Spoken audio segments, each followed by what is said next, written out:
Hey there, it's Kristen, and lately I've been obsessed with making these hinged boxes, and so I just wanted to show you how I make them and just give you a sense of really how easy it is to make with whatever size or proportion box that you have. So first of all, I really decided to figure out a way to make a box for a deck that I have. It's a personal deck, and it's 198 cards, so it really was hard to find a pouch or a bag or something for it. So I knew I wanted something that was going to be more like a box. And so what I created here is a hinged box. And I found a video about doing like a hinge to the box, and I figured out a way to do it for whatever proportion that you have for your box. As long as you know the width, the height, and the thickness, you can make a box really of any size. So let me take you through that, but first I want to show you just a couple of the different boxes that I've made. So example, this is one. This is another box. And these cards are square.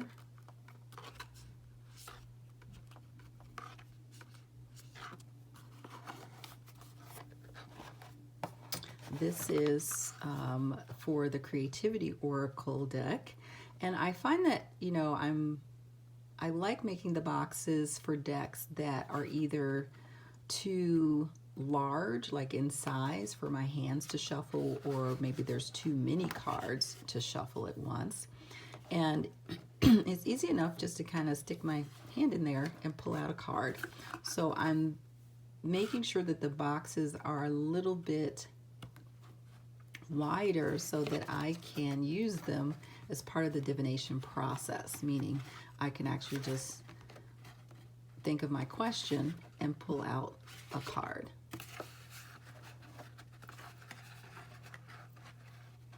And you'll notice with this particular hinge that it is a curved hinge. And so I'm going to talk to you about that, but I'm not going to show you that one. I'm just going to show you kind of a really basic box, and you can do all these little extras. For the covers, I'm just mostly taking a picture of the front of the deck, and I'm just printing that out, and then I just cut a little extra piece for the top so it looks like it's one solid piece.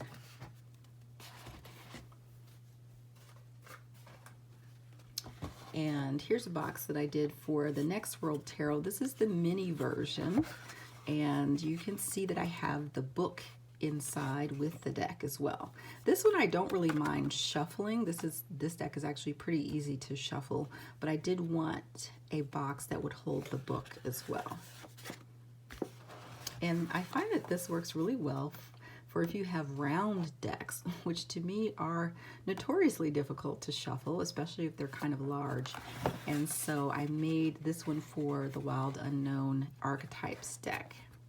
And again, I kind of made enough room in there so I can pull out a card at random.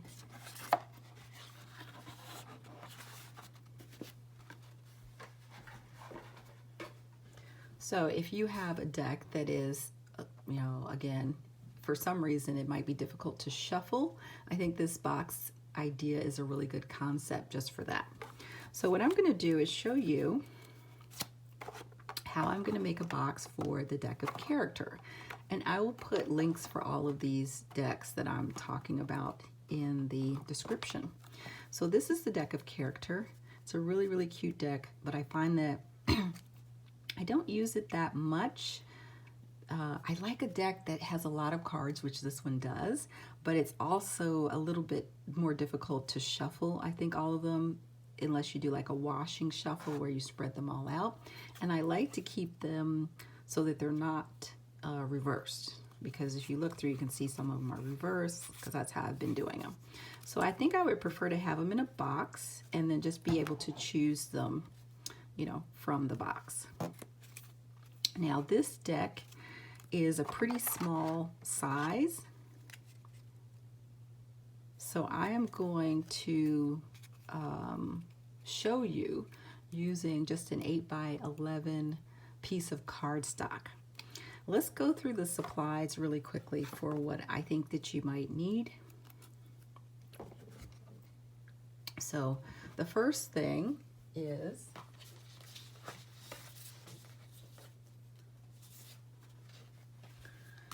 your paper, and I am going to be showing you on cardstock just because it's going to be easier for you to see the lines and how I work. But my recommendation is that you use something heavier like an acrylic oil and acrylic paper or a watercolor paper. This one is 140 pound paper. This one is 136 pound. And this size is 11 by 15. If you have larger decks that you want to make boxes for, you're going to need larger size paper. You're also going to need a ruler, scissors. I always like to have little scissors too for the smaller areas. Let's see, don't need that glue. I have been finding that the best way to secure the watercolor paper or that weight is with double-sided tape, and then I use the glue stick for any areas that I don't put the tape down.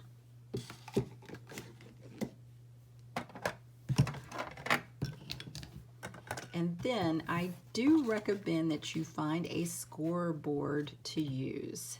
I have really enjoyed using this. I think it's going to save you a lot of time and energy and frustration just to find a scoreboard. And then it comes with a little scoring tool, but I have another one that I use that I think makes the lines stronger. So I think those are all of the things that you'll need in terms of supplies.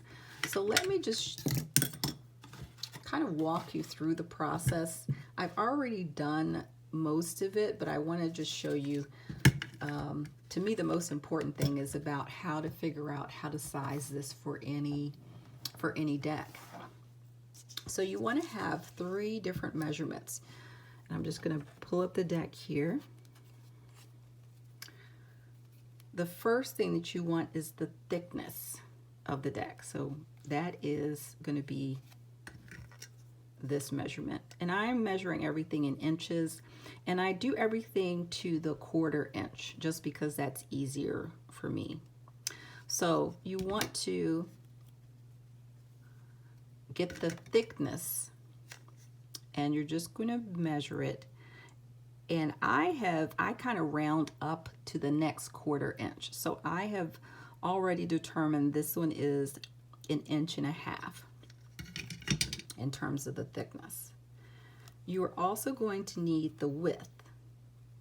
So you can just turn the deck this way and measure the width. And again, I usually add a little bit, so I go up to the next 1/4 inch. So the width for this one is 2.75. And then the last measurement you'll need is the height. And so you just want to figure out what is the height of the deck. And again, you can go up on this one or not. I find that for the height, you can kind of leave it as is, but you can always add a little bit of extra height to this one. And I've already determined this one is 3.5 in terms of the height. So you're going to use those 3 measurements. Those are really the only measurements that you're going to need. Once you have those measurements, you can really set your deck aside until the end. And you're going to take your paper that you're using. Like I said, I'm using this just kind of cardstock paper just because it's going to be easier for you to see the lines. And so what you want to do is put your paper into the scoring board, and you're going to first, just look at the thickness. So the first line that you're going to use is the thickness. I want to say also I'm using this horizontally. So I have the paper on the scoring board first horizontally, or whatever the longest way length for that paper. And then I'm just going to be scoring it. And you're going to have 5 sections. You're going to have thickness, and then weight, and then width, and then thickness, width,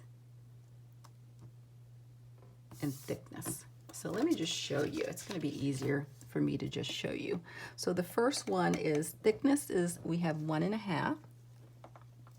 I'm just going to where that line is, and we're just going to score there.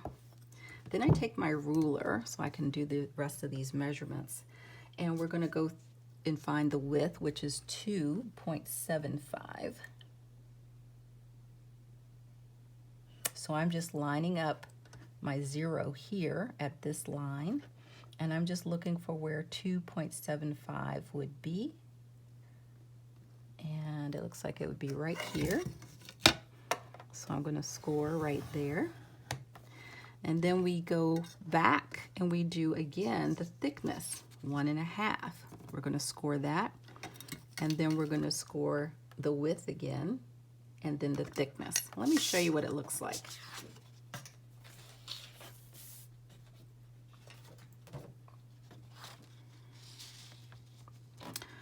So for right now, we're just looking at these vertical lines, just to make sure you can see them.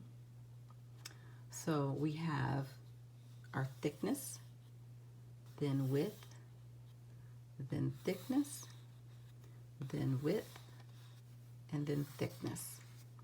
And what I did was I cut off the remainder of the cardstock that we don't need, because in terms of what you're going to have for the width of your paper, you only need those 5 sections. So again, you should have 1, 2, 3, 4, 5 sections. Thickness, width, thickness, width, thickness. Once you've got that finished, now you want to turn the paper to the vertical perspective. And what we're doing now is we're going to be adding the base and the center of the box and the top of the box. Okay, so I just want to turn it back first. So first we added these lines, we scored them. You're not going to be cutting this, just scoring. We're going to turn it, and now we're going to add the base. So we're going to go back to our thickness line, which was 1.5, and we're just going to look for 1.5, and we're going to score right there. I've already scored it. The next area is going to be the height of the deck, because essentially what we're doing is the deck is going to fit right in there like this.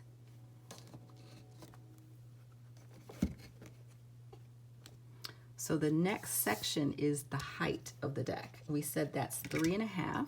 So we're just measuring. We're looking right here. We're going to go to 3.5, which is right here, and do that line. The next part is the top. So we're doing a hinged box, and so the top really has 2 sections. The first section, we go back to our thickness, which is 1.5. So we're going to measure where 1.5 is and score again at that line. Now, whatever is left over at the top, which we can see right here, make sure you can see it. So whatever is left over is going to be the top that folds over. It's going to be this part from here to here. Okay. So if you had a piece of paper, for example, let's say we did that line and we had a lot more paper here, you can leave all that in and just see how it folds, or you can cut it. You know, so I always like to do the base of the deck first and work up so that I just can leave whatever's left over for the top. Okay, so now if we turn it this way again, we turn it horizontally again, this is the box from the bottom to the top. Okay, I'm gonna just put the deck in here. Actually, it'll probably be easier for me just to do this. So the deck is just gonna fit right in there. And we're gonna fold everything over. Okay, so once you've got all of your lines,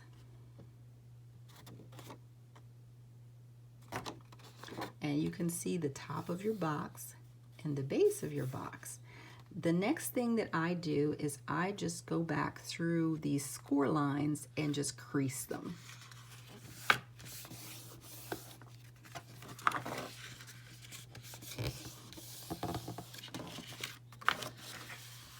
Just make sure that you crease all of the lines.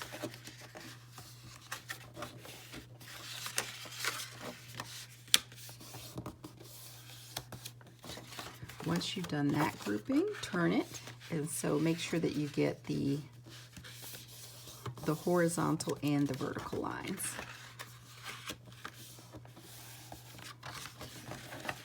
And this way it'll just be easier to fold the box, and you shouldn't have any problems. So now I always keep turning it back to the top to bottom, just so that I can see it, so that I'll keep remembering like where the top is, where the bottom is, just to keep that visual of the box. Now that it's like this and we've creased it, we can fold it. And I like to do just a quick fold just to see how everything lines up. So I hope you saw how I did that. I just pulled everything in, take these two edges, and they're going to slide in together. When we turn it this way, this is the front of the box.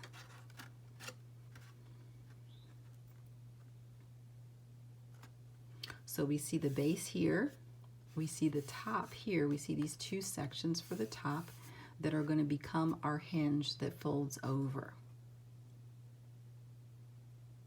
So the first thing I want to comment on is that when I do the boxes, once I figured out where the front is, I like for the seams to be at the back.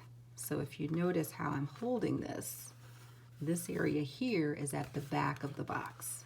This is the front, this is the back.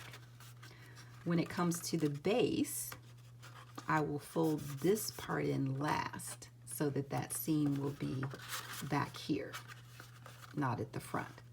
That's just my thing. You can, you know, fold it however you like.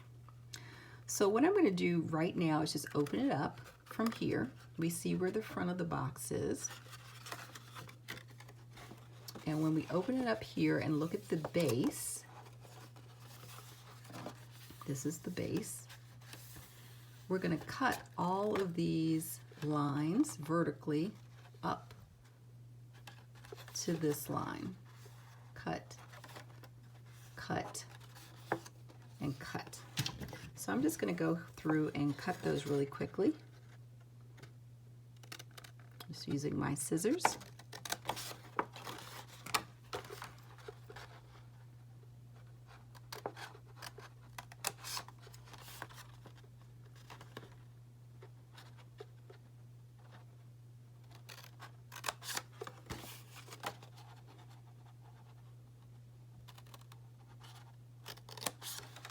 Okay. So now we have the base cut. And again, I'm going to go back and fold it over. I keep doing this because it's easy to get confused and lost in terms of where everything is.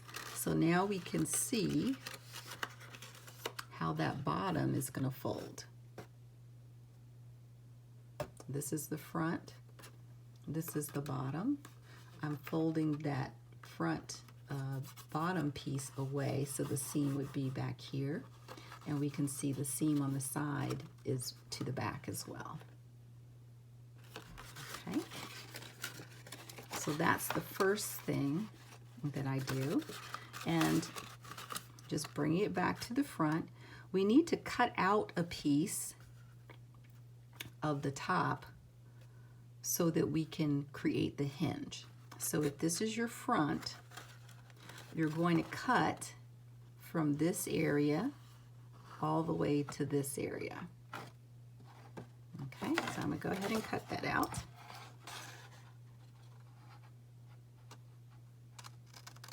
And again, this is so that we can make our hinge.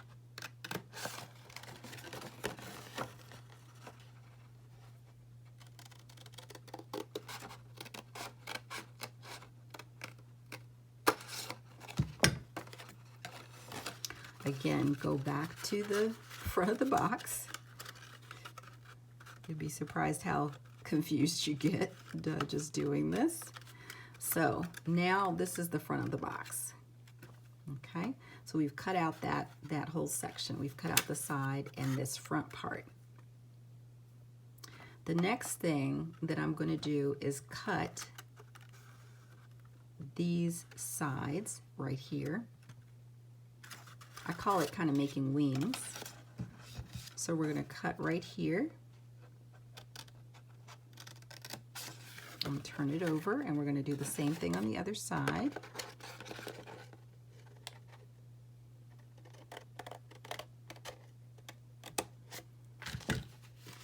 And again, I'm bringing it back around so we can see the front now. So remember, the base is cut. Now we've cut part of the top. So you can kind of see how it's going to work right now. We're going to bring that down and bring this down. We still have another section to cut here, but you can kind of see how it's going to fold. Now, if you want a curve, like this one, you want a curve on that top flap, this is the time to do it because you can still lay everything flat. So what I do is I just make a curve here from this part to this part. I usually put something round over top of it, and you can make that curve. I'm not going to do anything fancy today. I would suggest you do kind of plain boxes first till you get the hang of it. But I would suggest if you wanted to add a curve or something fancy here, you can do it now while you can still lay everything flat. Okay, let me just bring it back so we can see it again.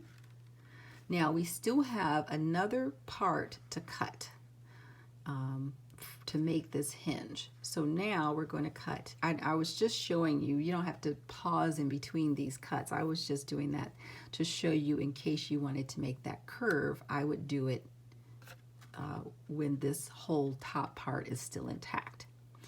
But what we need to do is cut from here into this line and then from here into this line.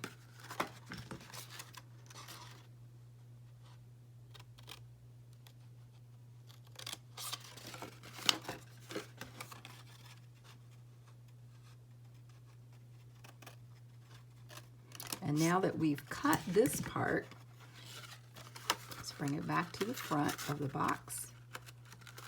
Now that we've cut this part, now we can actually make our hinge.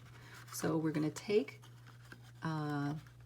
these little flaps, fold it over, set those flaps down first, okay, and then take this top flap and we're going to press those down over top. And right now I'm still just showing everything. I like to get the whole visual of it before I start putting things together. So that is how you would make your hinge. And you can make it fancy. You can make a cut from here to here if you want, like on each side. So you can get fancy with how you make this kind of little hinge area. But that's how you make the top.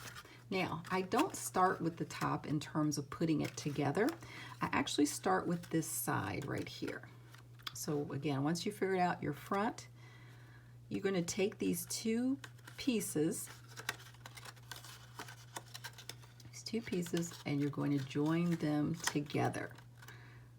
My suggestion is to use some kind of double-sided tape, and then any areas where the double-sided tape doesn't cover, use the glue stick.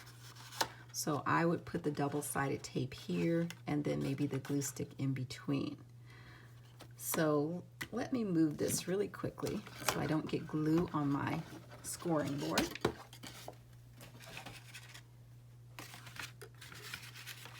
So again, I'm taking this side and I'm gluing it to this side. So just for convenience today, I'm just going to glue stick this really quickly.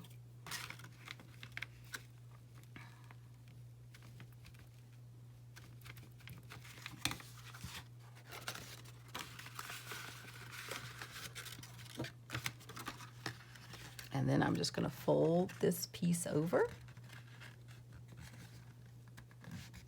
You just want it as precise as you can get it.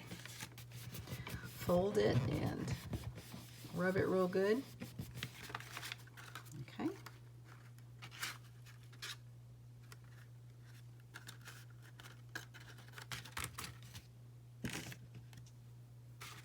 So again, find your front of the box.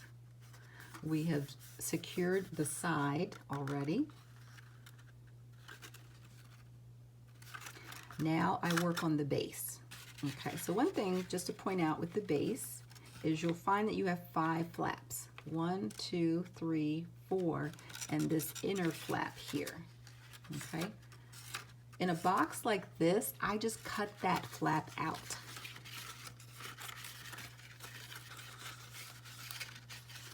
And actually you can do this cutting before you have secured the sides. This is where I use my little scissors.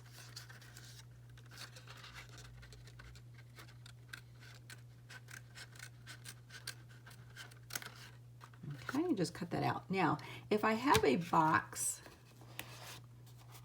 like this size with a more square base, so that 5th flap is going to be about this, it's going to be this width, then I do use it. I keep it in just as extra support. So I just flap it and fold it over. You don't have to do that, but that is what I do. In a box that's this size though, I don't bother to do that. So now you can see we just have the 4 flaps here. So this front bottom flap is going to be my last flap. So what I do is I can put the base down and then put these 2 side flaps on top. So I glue the sides and then glue those down, and then glue this part and glue that down. Okay. So glue the sides. I'm just going to show you again. Now, I say glue, but again, I still find it's helpful to put your double-sided tape here.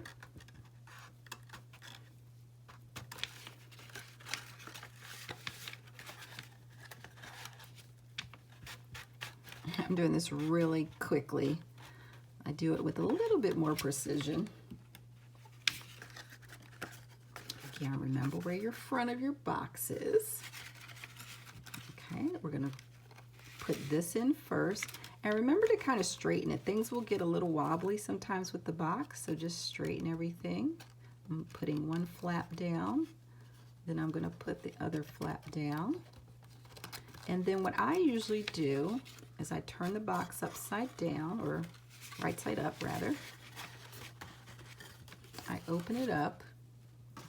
I take something that's heavy. This is the only, I've tried to use this kind of glue bond and I did not like to use it, but I did find another use for it, and that is to mush everything down.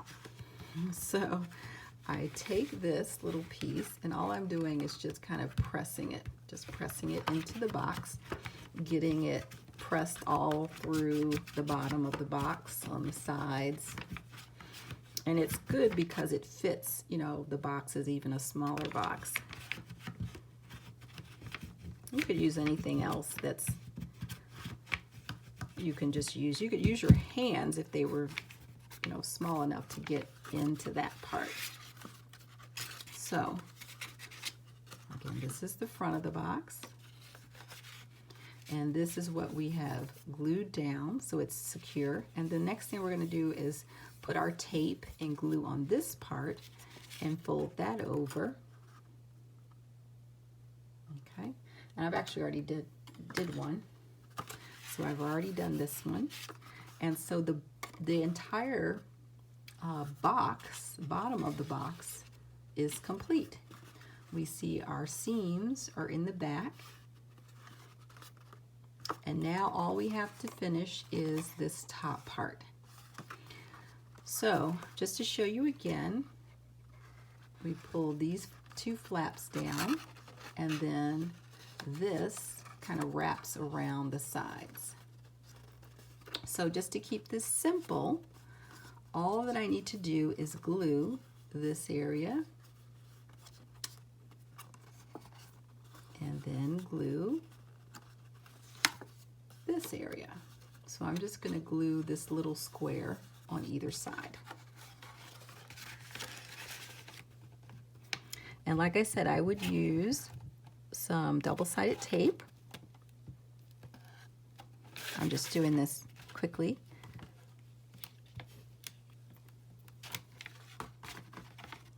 For the video. And then you want to, oops,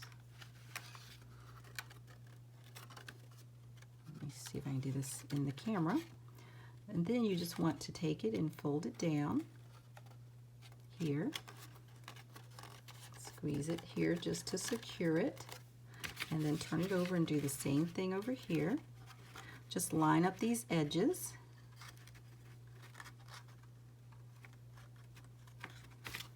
Just line up the edges and secure it. Okay, so now you have your box. And that's it. Like I said, if you want, you can add a curve. You can take your box as is and you can add some sides here, like cut from here to here. You have a different kind of side. Let's check and make sure that our deck fits in here.